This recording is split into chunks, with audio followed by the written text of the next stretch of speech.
Hello everyone. Welcome to UPSC Akhada. आज बहुत ही खुशी की बात है कि हमारे स्टूडेंट फरहाना फारूक का कश्मीर एडमिनिस्ट्रेटिव सर्विस में सिलेक्शन हुआ है। तो फरहाना का ये सेकंड अटेम्प्ट था और सेकंड ही मेंस था और फाइनली ये ऑफिसर बन गए हैं। Farhana congratulations. Thank you sir, thank you. सबसे अच्छी बात यह है फरहाना बारामूला के पास एक गांव से आती है और एक जो स्ट्रगल रहता ही है बच्चों को, है ना, उस एरिया में पढ़ाई का, और फिर भी इन्होंने ये ऑफिसर की रैंक अचीव की है। तो फरहाना, सबसे पहले तो मैं आपसे यही पूछना चाहूंगा कि कैसे ये स्ट्रगल रहा आपका, ये जर्नी जो है, इसके बारे में आप बताइए प्लीज। सर एक्चुअली मेरा जो मास्टर्स हुआ था वो बहुत पहले हुआ था। तो मेरा ये जो एजुकेशन थी वो यहीं गवर्नमेंट स्कूल से हुई है। चंदू से एक जगह का नाम है। तो मेरा जो बेसिक एजुकेशन है वो भी गवर्नमेंट स्कूल से हुई है। कॉलेज वो भी गवर्नमेंट स्कूल से है। तो उसके बाद एडमिशन जब हुआ जम्मू यूनिवर्सिटी में, तो यहाँ वो तब आइडिया नहीं था कि इसका, तो मेरा भी कोई ऐसा प्लान नहीं था कि मैं एडमिनिस्ट्रेशन में जाऊंगी। तो लेकिन जब जम्मू यूनिवर्सिटी में मास्टर्स के दौरान काफी लोग मिले, बात हुई तो पता चला, तो फिर वहां से स्टार्ट किया मेरा ये। तो बस सर, फिर उसके बाद कभी कुछ हो जाना, कभी हालात, कभी फ्लड, कभी ये कभी वैसे, तो चलता रहा। साथ साथ में ये भी बाकी चीजों में भी ट्राई कर रही थी, लेकिन ये कंटिन्यू रहा मेरा। तो आपने कंटिन्यूअसली मेंटेन करता रहा, चाहे जो भी सिचुएशन हो, अपनी पढ़ाई आपकी कंटिन्यू रही। जी सर, जी सर। इसके साथ मैंने बाकी कोर्सेज भी किए। मैंने काउंसलिंग की इंटर्नशिप भी साथ साथ, जब मैं प्रिपरेशन कर रही थी तो ऑनलाइन वो भी कर रही थी। प्लस साथ में मैं बीएड भी कर रही थी। तो मतलब ये साथ में था, लेकिन एकेडमिक को भी मैंने साथ में रखा था कि वो भी, बट वो मैंने डिस्टेंस से फिर बाद में स्टार्ट किया पढ़ना। फरहाना की एक बात और अच्छी है, देखो कि मैंने इसकी खुद कॉपी इवेलुएट की है, तो मेंस के अंदर फरहाना के जो राइटिंग स्ट्रक्चर है, तो फरहाना जैसे कि आप देखो, आपको पता है और वैसे भी जो फाइनल सिलेक्शन होता है, चाहे आईएएस हो चाहे केएस हो, जो मेंस काफी इंपॉर्टेंट है। प्री के सोर्सेज लगभग सेटल्ड रहते हैं, उनको बच्चे एक तरीके से पढ़ लेते हैं, प्री हो जाता है। लेकिन मेंस में लगातार, आपने पिछली बार मेंस लिखा था, इस बार मेंस क्वालिफाई किया, फाइनल स्टेज भी क्लियर की, तो मेंस में आपको क्या लगता है कि क्या अप्रोच होनी चाहिए एस्पिरेंट्स की कि उनका मेंस निकल जाए? सर सबसे पहले तो मुझे ये जो फील हुआ वो ये था कि पहले जो मेरा मेंस था उसमें मैंने टेस्ट सीरीज नहीं लिखी हुई थी। मैंने सिर्फ उसमें ऑप्शनल की दी थी, और मेरे ऑप्शनल में अच्छे मार्क्स आए थे। तो मेरे ऐसे में बहुत ज्यादा कम आए थे, जिसकी वजह से मेरा हो रहा था, मेरे ऐसे में बहुत कम मार्क्स आए हुए थे। बट मैंने प्रैक्टिस नहीं की हुई थी। पर इस बार जो मुझे चेंजेस लगे उसमें मेरा ये भी था कि मैं जीएस के, जैसे आपका इंस्टीट्यूट मेरे लिए एक ब्लेसिंग था। मैंने यूट्यूब पे मैं देख रही थी साइकोलॉजी की एनालिसिस, तो आपका नंबर मिला। तो मैंने वहां से टेस्ट सीरीज स्टार्ट की। और सर आपको पता है मेरे पहले क्वेश्चन कितने गंदे थे, और मैं आपको कंटिन्यूअसली मैसेज पे मैसेज, सर अब मैं क्या करूं क्या करूं क्या करूं।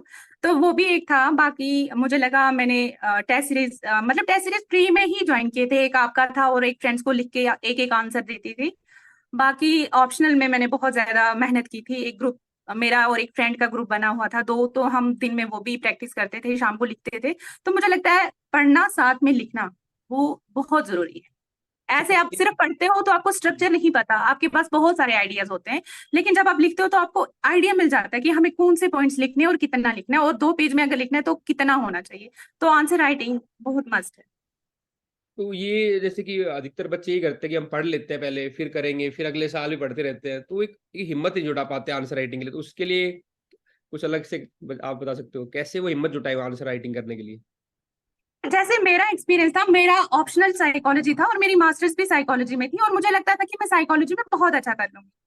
सर जब मेरा पहला जो साइकोलॉजी का पेपर था, सर क्वेश्चन लिखा हुआ था, और मैंने जब वो स्टार्ट किया लिखना, 2 पेज पे मैं बिल्कुल बकवास लिख रही थी, क्योंकि इतनी सारी नॉलेज, क्योंकि ग्रेजुएशन भी साइकोलॉजी में था, मास्टर भी साइकोलॉजी में था। उसके बाद मैंने मतलब नेट सेट की तैयारी की थी, मेरा सेट भी क्वालिफाई है। तो मेरा वो सारा, मैं फजूल चीजें लिख रही थी। हम्म। लेकिन सर जैसे जैसे मुझे लगा कि नहीं, पहले आपको पता होना चाहिए क्या स्ट्रक्चर है, लिखने का क्या है, कौन से पॉइंट में निकालें वही लिखना है। तो मुझे लगता है सर आप पूरा पढ़ो, एक यूनिट अगर आपका है वो पूरा पढ़ो। उसमें देखो आपको कितने मतलब क्वेश्चन किस हिसाब से आते हैं, और जो पेपर्स हैं वो आपको देखने बहुत जरूरी है, क्योंकि उससे आपको मिलता है आइडिया कि कैसे क्वेश्चन वो करते हैं।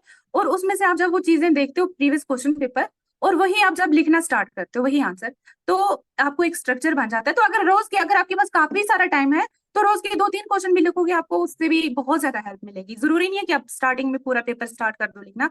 मैं तो ऐसा करती थी कि जो यूनिट पढ़ती थी उसके क्वेश्चन जो है प्रीवियस पेपर में, जो मतलब एग्जाम से पूछे हैं, तो उनमें से एक दो, क्योंकि रिपीट होते हैं क्वेश्चन, कुछ ना कुछ थोड़ा थोड़ा तो होता ही है। चाहे क्वेश्चन लिखा कुछ होता है, लेकिन आंसर थोड़ा बहुत सेम ही होता है, पूछा जाता है सेम ही। तो अगर आप, कीवर्ड्स और वो स्ट्रक्चर आपको पता चल जाता है अगर आप लिखते हो तो।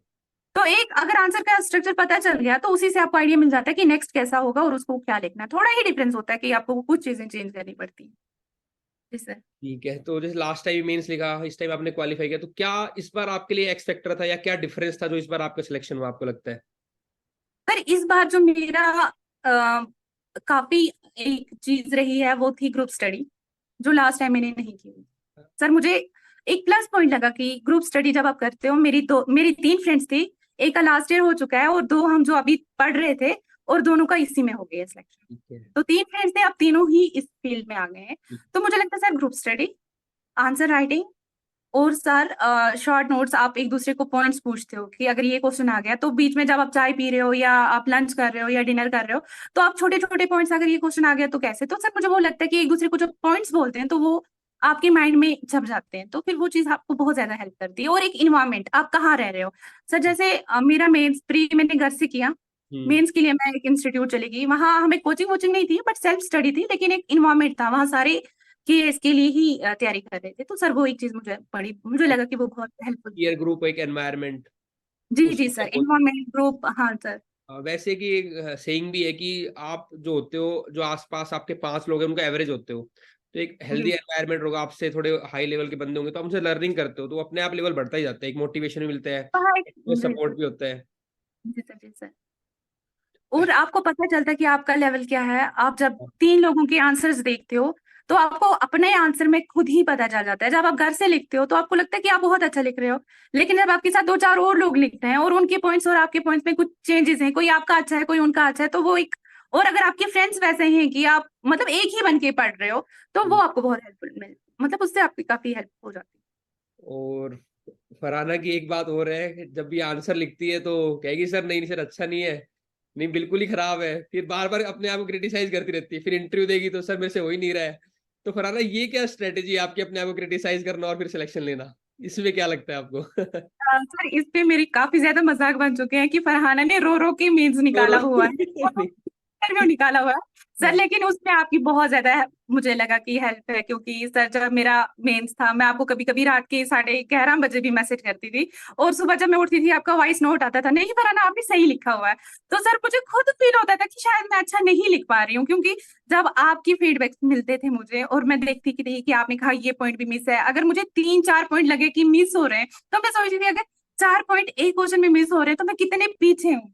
तो जब उसके बाद आपको जैसे ही मैं मैसेज करती थी, और मैंने आपको बहुत ज्यादा परेशान किया हुआ उस टाइम पे, और इन इंटरव्यू में भी मैंने बहुत आपको परेशान किया हुआ। Thank you sir. नहीं नहीं 5, ये ठीक है, होता है, जो बच्चा इंप्रूव करना चाहता है ना उसको लगता है कि मैं और इंप्रूव करूं इंप्रूव करूं, वही आपकी क्वालिटी है, तभी आप फाइनली सिलेक्ट हुए, सब हम लोग बहुत खुश है इस बारे में। और अगेन वही है कि देखो जिसके पास बहुत अच्छे रिसोर्स हैं वो बनता है, दैट इज डिफरेंट थिंग। आपने अगेंस्ट द ओड जाके, मैं तो कहूंगा आप इतना डिटेल में शायद आपने बताया नहीं, लेकिन आप ही को पता है कितने स्ट्रगल करके आपने ये पोस्ट अचीव की है। तो सच में बहुत ही खुशी की बात है हम सबके लिए फरहाना, और आपके लिए, आपका एक आगे फ्यूचर करियर बहुत और भी अच्छा रहे, हम यही चाहते हैं, क्योंकि आप अच्छे लर्नर हो, ये मेरा मानना है। आने वाले एक्सपीरियंस देखो, दोबारा केस का प्री आ रहा है ना, फिर अगेन बच्चे स्ट्रगल, एक एक्सपीरियंस की जर्नी तो आपको पता ही है वो लगी रहेगी। तो उनके लिए एक बेसिक आप क्या राय देना चाहते हो कि आप आने वाले स्टूडेंट्स किस बात पे ध्यान रखिए, पढ़ाई करते हो क्या, एक मेंटल बैलेंस हो, कैसे मेंटोर चूज करें, मतलब कि एक उनके लिए गाइडेंस ताकि उनका टाइम वेस्ट ना हो। सर जो मुझे फील हुआ वो सबसे पहले स्ट्रेस की बात करूंगी, कि सर जो आपको बहुत ज्यादा एक एक्स्ट्रा, जो एक तो आपकी स्टडीज का स्ट्रेस तो होता ही होता है, बाकी सर जो आपको वो एक्स्ट्रा जो स्ट्रेस आपको बाहर वाले लोग दे रहे हैं ना, आपसे कुछ नहीं हो पा रहा, चलो छोड़ दो, वो आपको बहुत लोग डिमोटिवेट करने के लिए आएंगे। सर मुझे लगता है सबसे पहले अगर आप किसी चीज के लिए तैयारी कर रहे हो तो आपको बाकी लोगों को इग्नोर करना चाहिए। सर जैसे मैंने इस प्री का जब फॉर्म भरा था तो मुझे ये एक चीज लगी थी, मुझे सब बोल रहे थे फरहाना बहुत टाइम हो गया, कोई और एग्जाम की तैयारी कर लो।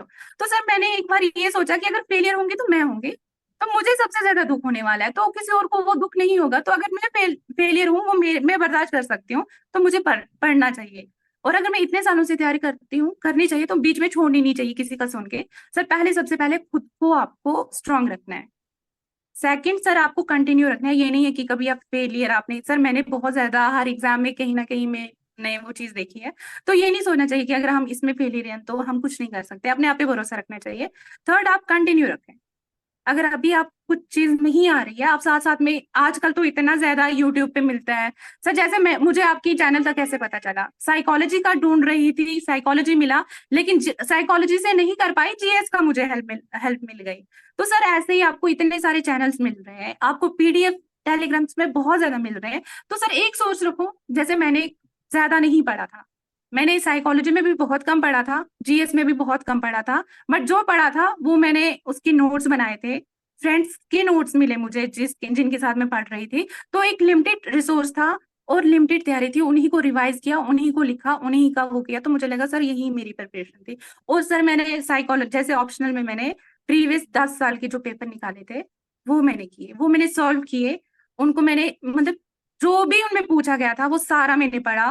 वो सर उससे मुझे बहुत ज्यादा हेल्प मिली। और जीएस में भी ऐसा ही था, मैंने मतलब देखा कि कैसे क्वेश्चन पूछ रहे हैं, तो उससे मुझे काफी हेल्प मिली। तो मेरा यही है कि आप लगा कंटिन्यू तो करते हैं। वही बात आ रही है घूम फिर के। आप बाकी टॉपर्स भी देखो, वो कहते हैं लिमिटेड मटेरियल है, उसी को आप बार बार पढ़ो, रिवाइज करो, आंसर राइटिंग करो।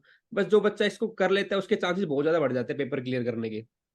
ये तो है ही, लेकिन हम आजकल इतना इन्फॉर्मेशन ओवरलोड हो चुका है, तो एक चीज को अलग अलग जगह से पढ़ते हैं, तो वो मेरे ख्याल से एग्जाम के अंदर उसको फिर रेप्लिकेट नहीं कर पाते, शायद ये दिक्कत आती है, जो कि शायद आपके साथ नहीं हुई वो चीजें। हाँ सर, मैं यहाँ चीजें ऐड करना चाहूंगी। जो ये वाला मेरा मेंस है, इससे पहले मैंने ये मेरा जो नया पैटर्न में है, ये मेरा फर्स्ट मेंस था। ठीक है। तो और इसका ये मेरे साथ हुआ था कि इससे पहले मैं पीएचडी के लिए भी चली गई थी बीच में, और मैंने कुछ टाइम जॉब भी की। तो मैंने इसके लिए पढ़ा नहीं था, मेरे प्री का जो था उसके बाद मैंने स्टार्ट किया। तो मेरे पास ये लिमिटेड टाइम था।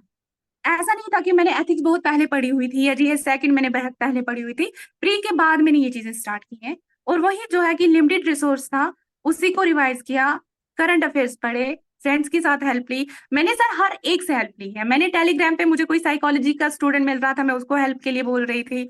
आपके ग्रुप को मैंने ऐसे ही मैसेज किया था, सर आप मुझे हेल्प करो। इंटरव्यू में मैंने आपको हेल्प के लिए बोला, मैंने बाकियों को बोला। तो सर मुझे लगता है मैंने हर एक इंसान से हेल्प ली है, क्योंकि मुझे लगता था कि मैं लिमिटेड टाइम में हूँ और मुझे हेल्प चाहिए। तो सर मेरा ये था कि अकेले नहीं मैं कर सकती हूँ, मैं बाकी लोगों की हेल्प मुझे चाहिए, जहां जहां मुझे जरूरत पड़ी तो मैंने सही। बोली। तो ये अच्छी एक आने वाले टाइम में आप जब एज ए ऑफिसर भी डिप्लॉय हो गए, तब भी आपको ये टीम स्पिरिट रखनी है कि अकेला काम मैं नहीं कर सकती सारा, मेरे पास जो टीम है उससे काम निकलवाना या हेल्प लेनी है। तो ये एक अगेन पॉजिटिव एटीट्यूड है, ऑफिसर का एटीट्यूड है, ये बिल्कुल सही है फरहाना। स्टार्टिंग से आप में बिल्ट है, ये तो अच्छी अच्छी बात है। कम टाइम में आपने इसको निकाला है। करंट अफेयर का आपने कहा, तो करंट अफेयर का क्या लगता है आपको रोल प्री और मेंस के लिए, और कैसे उसको मैनेज करे बच्चा? एक तो कई होते हैं जो पढ़ते ही नहीं, वो कहते हैं लास्ट में देख लेंगे। कई होते हैं वो पूरा टाइम ही करंट अफेयर को देते हैं। तो हेल्दी बैलेंस कैसे करें और क्या इंपॉर्टेंस है करंट अफेयर की, आपको क्या लगता है? जैसे पीएससी के, जैसे जेके पीएससी के जो हाँ। एग्जाम्स है वो मोस्टली करंट बेस ही अच्छा। आते हैं। तो आपका अगर बेसिक है और साथ साथ में आप करंट अफेयर्स कर रहे हो, तो सर उससे आपका पेपर बहुत निकलता है। ऐसा नहीं है कि आपकी बेसिक बहुत ज्यादा अच्छी है और आपको करंट अफेयर्स बिल्कुल नहीं आते। तो यहाँ के जो क्वेश्चन होते हैं सर, अगर वो एक पूरा क्वेश्चन होगा उसमें थोड़ा सा बेसिक के रिलेटेड पूछा जाएगा, जिसको आपका बैकग्राउंड पता होना चाहिए, और बाकी सारा करंट ही होता है। तो सर करंट अफेयर्स तो मस्ट है। बस सिंपल। ठीक है फरहाना, बहुत अच्छा लगा आपसे बात करके। हम आपके विश थैंक करते हैं यू कि सर, आप थैंक यू। कि आप आगे भी अच्छे अपने करियर में ग्रो करते रहें और अपॉर्चुनिटीज को एनकैश करें। बढ़िया। सर मेरी सक्सेस में आपका बहुत बड़ा रोल है सर। मैंने आपको बहुत ज्यादा परेशान किया मेंस में, रात को 11 बजे, 11:30, लेकिन सर आपने कभी टाइमिंग नहीं दी। कि इनफैक्ट इंटरव्यू में जब भी मैं मॉक इंटरव्यू दे के आती थी तो मेरा यही होता था, सर मेरा मॉक इंटरव्यू अच्छा नहीं हुआ। सर आपकी लास्ट इंटरव्यू ने बहुत ज्यादा हेल्प की सर, उसमें आपने मुझे काफी लोगों से मिलवाया, जहाँ से कश्मीर से भी जिशान सर थे, उन्होंने बहुत ज्यादा हेल्प की। उन्होंने लास्ट पे भी मुझे बताया कि आप फाइनल में जा रहे हो, तो सर वो भी तो आपके ही थ्रू हुआ।